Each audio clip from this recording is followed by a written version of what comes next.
न्यूनतम वेतन के केस की बात करें तो केस नंबर 10,772 एक केस नंबर है हमारा, है ना। और इसकी जो सुनवाई है वो यहाँ पर 6 जनवरी 2025 बता रहा है।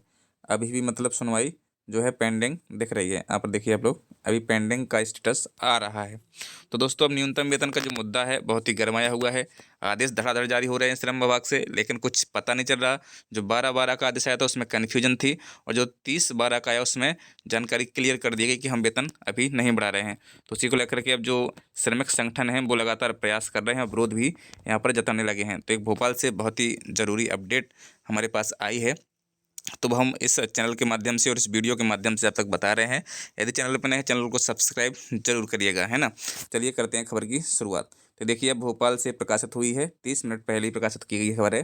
तो श्रमिकों के पुनरीक्षित न्यूनतम वेतन का मामला, यानी जो आउटसोर्स अस्थायी ठेका या जो विभिन्न प्रकार के अस्थायी कर्मचारी मध्य प्रदेश के तमाम विभागों में काम करते हैं, उनका ये मैटर है पूरा, है ना। तो अपर श्रम आयुक्त के पत्र ने बढ़ाई नाराजगी।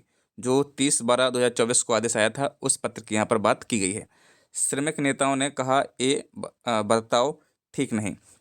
जो भी श्रमिक संगठन संगठन के नेता हैं, या जैसे वासुदेव शर्मा जी की बात करें या कोई अन्य संगठन के नेता हैं उनकी बात करें, तो यहाँ पर वही लिखा हुआ है कि श्रमिक नेताओं के ने कहा ये बर्ताव ठीक नहीं है। आगे चलिए देखते हैं आगे क्या लिखा हुआ है इसमें। आगे लिखा है कि अपर श्रम आयुक्त के पत्र ने मध्य प्रदेश के 35 लाख से अधिक श्रमिकों की नाराजगी अब बढ़ा दी है।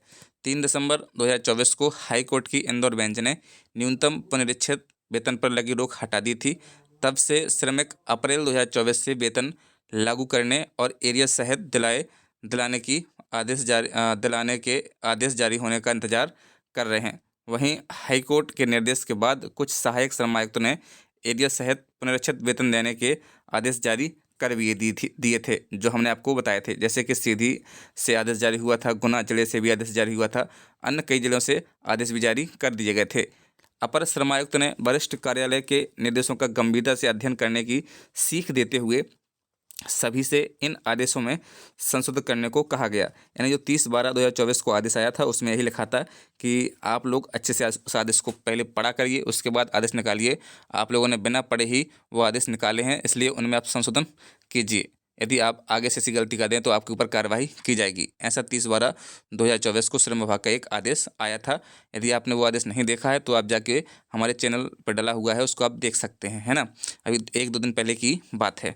आगे इसमें लिखा हुआ है, अब कर्मचारी नेताओं का कहना है कि पहले ही आदेश जारी करने में देरी की जा रही है और जिन अधिकारियों ने कर दिए उनमें भी संशोधन कराया जा रहा है। ये बर्ताव ठीक नहीं है, है ना। ये जो बर्ताव है, चाहे वो श्रम विभाग का हो या बात करें तो सरकार का हो, ये ठीक नहीं है। ये हमारे श्रमिक वर्ग के नेता कह रहे हैं। आगे इसमें चलिए देखते हैं क्या लिखा हुआ है। आगे लिखा है, आउटसोर्स एवं अस्थायी संयुक्त मोर्चा के अध्यक्ष वासुदेव शर्मा कहते हैं कि सरकार कंपनियों के दबाव में काम कर रही है।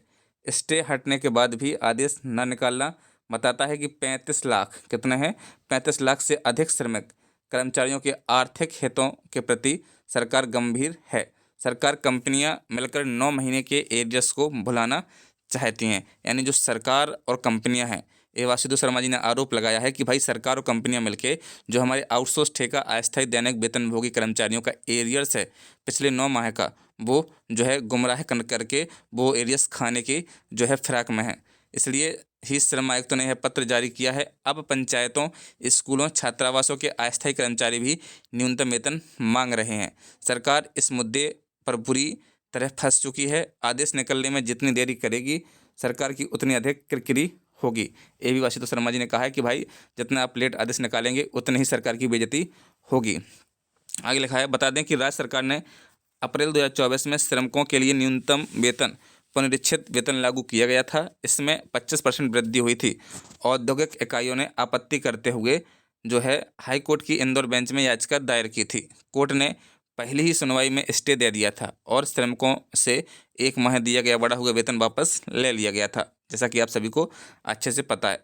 वे कहते हैं कि 5 लाख से अधिक आउटसोर्स एवं अस्थायी कर्मचारियों को बढ़े हुए वेतन का एरियर्स सरकार को देना है। इस कारण भी आदेश निकालने में देरी की जा रही है। न्यूनतम वेतन के मुद्दे पर व्यापक संघर्ष की जरूरत है। 7 जनवरी को सभी जिलों में अस्थायी आउटसोर्स कर्मचारियों की ओर से ज्ञापन दिए जा रहे हैं। यानी आने वाली 7 जनवरी को आप सभी को ज्ञापन देना है। सीटू वेल के महामंत्री दीपक गुप्ता कहते हैं कि प्रदेश के मजदूरों, श्रमिकों, आउटसोर्स कर्मचारियों, नगर निगम के कर्मचारियों का 10 माह के एरियर का प्रदेश सरकार को भुगतान करना चाहिए। प्रदेश के मजदूरों में रोष बहुत ज़्यादा व्याप्त है ना। आउटसोर्स कर्मचारी महासंघ के प्रांत अध्यक्ष अनिल वाजपेयी ने अपर श्रम आयुक्त के निर्देश का स्वागत करते हुए समस्त सहायक श्रम आयुक्तों, श्रम पदाधिकारी, श्रम निरीक्षकों से अनुरोध किया है कि श्रम आयुक्त के निर्देशानुसार संशोधित पत्र जारी कर तत्काल आउटसोर्स, ठेका श्रमिक, अस्थायी कर्मचारियों को पुनश्चित वेतन एवं एरियर का भुगतान कराया जाए। यानी जो वेतन है या जो एरियर्स है उसका भुगतान जो है विधिवत तरीके से कराया जाए, ऐसा यहाँ पर अनिल वाजपेयी जी ने कहा है। तो दोस्तों अब बात आती है कि भाई ये हम रोज़ देखते हैं कहीं ना कहीं कोई खबर निकलती है, विरोध भी होना शुरू हो गया है, अच्छी बात है। लेकिन सरकार और श्रम विभाग क्या कर रहे हैं? क्या अभी तक जो है जो आदरणीय जो श्रम आयुक्त थी उन्होंने कहा था कि हम सलाह ले रहे हैं, सरकारी वकील से सलाह ले रहे हैं, वकील साहब जज से सलाह ले रहे हैं, तो भाई हमारे आउटसोर्स अस्थायी कर्मचारी कब तक इस सलाह में पिसते रहेंगे?